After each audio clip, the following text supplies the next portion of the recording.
So mga paps, musta pala? Ngayong araw pala, ituturo ko sa inyo yung proper way sa pag-test ng fuel pressure dito sa Nissan Sentra, mga QG engine, okay? So simulan na natin to mga paps. So okay mga paps, bakit ko gagawin tong video na to? Gagawin ko tong video na to para kahit paano may reference or may guide yung mga tropa nating naka Nissan Sentra, lalo na sa mga naka QG engine. Sa ibang sasakyan kasi, yung fuel pressure, iba yung specification nila at iba rin dito sa Nissan Sentra.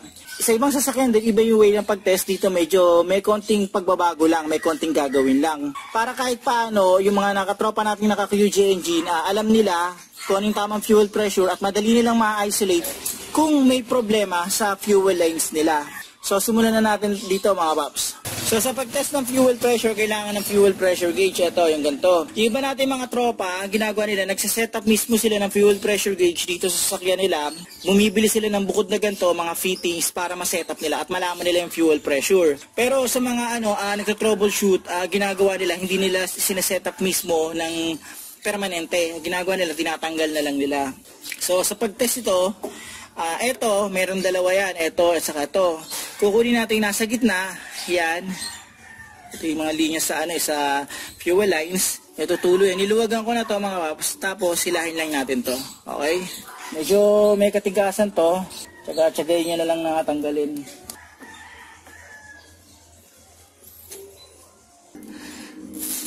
Yan. Okay.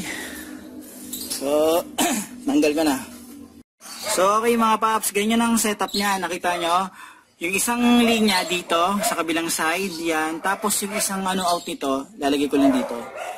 Okay? So ganyan lang siya. Tapos, bigyan natin ng basahan para grado. Tapos, titingnan nyo to. Nakita nyo, 0. Ngayon, pag inon ko yan, inon lang, hindi ko ini-start yung makina. Magkakaroon na ng, nagpo-fuel priming yan. Tingnan nyo.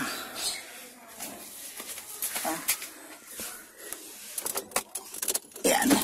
On lang yan, naka-on lang. Ayan. So, ayan siya. Nagkaroon siya ng ng fuel pressure. Okay? So, ganito mga paps, ang dapat na nito, ang fuel pressure nito, naka-idle lang siya pag in-start yung makina. Dapat 34 PSI kapag nakakonekta yung yung vacuum hose. So, yung vacuum hose ito. Ito. So, yan. Ito yung sa fuel pressure regulator, nakakonect yan dyan. So, kapag nakakonect yan dyan, dapat ang makukuha natin, around 34 PSI. Okay, so start ko na yung makina para makita nyo. Yan. Start ko na makina.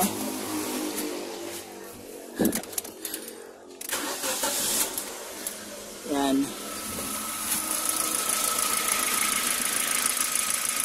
So, nakita nyo? Yung yung needle niya, around 35 to 36 din naglalaro. So, goods yan. Dapat yung fuel pressure nito, around 34 PSI mga paps. Yan. Okay? So, ayan. 34 PSI kapag nakakonekta yung vacuum hose. Ito. Yung vacuum hose galing sa fuel pressure regulator. Okay? Yan. So mga paps, paano natin malalaman na all goods na yung fuel pressure natin dito sa QG engine? So ang isa natin gagawin dito mga paps, ito pa. Yung ito, i-disconnect lang natin yan. Okay, so yan, dinisconnect ko yung linya sa vacuum hose. Ito, disconnect lang yan. Tapos dapat ang makukuha natin reading dito ay around 43 PSI dapat yan mga paps. Start ko na yung makina para pakita ko sa inyo.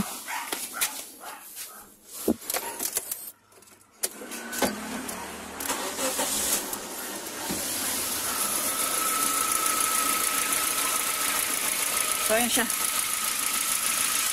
So, tingnan nyo maigi. Di ba ang taas? Yan, o. Umaabot siya ng 45, okay yan. Around 43 PSI, goods yan, mga paps, yan, o. Yan, 43 PSI yan, 45, all goods yan, mga paps. Okay? Yan natin. Tapos, di ba sabi ko kanina, dapat 34 PSI ito? Babalik ito. Yan yung mangyari, ha. Yan. Tignan nyo, bumaba yung binalik ko yung vacuum hose, bumaba yung pressure niya. Pag tinanggal ko, yan, tumaas ulit. Okay? So okay mga paps, tatandaan nyo, pag magto-troubleshoot kayo ng fuel pressure ng mga QG engine, sa ibang sasakyan kasi baka mamaya medyo masanay kayo sa iba na umaabot ng mga 45-50 PSI. Sa pagto-troubleshoot nito, dito dapat kapag yung vacuum hose nakakonekta yan, makukuha natin around 34 PSI. Kapag disconnected yan, makukuha natin around 43 PSI. So okay, dagdag ko na lang rin to since nandito na rin tayo eh. Ito yung fuel pressure regulator ng ng mga QG engine. Ang diskarte rito, kapag ito may lumabas na gasolina na rito, halimbawa, pinandar nyo tapos may lumabas na gasolina dito, yan, ipa-check nyo to mga paps, posibleng palitin na ang fuel pressure regulator nyo. Ganito yan eh, yung linya ng ng gasolina dadaan dito, di ba? Pagkadaan dito, papasok dito. Pag lumabas yung gasolina dito, malaki posibilidad na may problema yung fuel pressure regulator nyo. Paano mga paps? Maraming salamat sa inyo.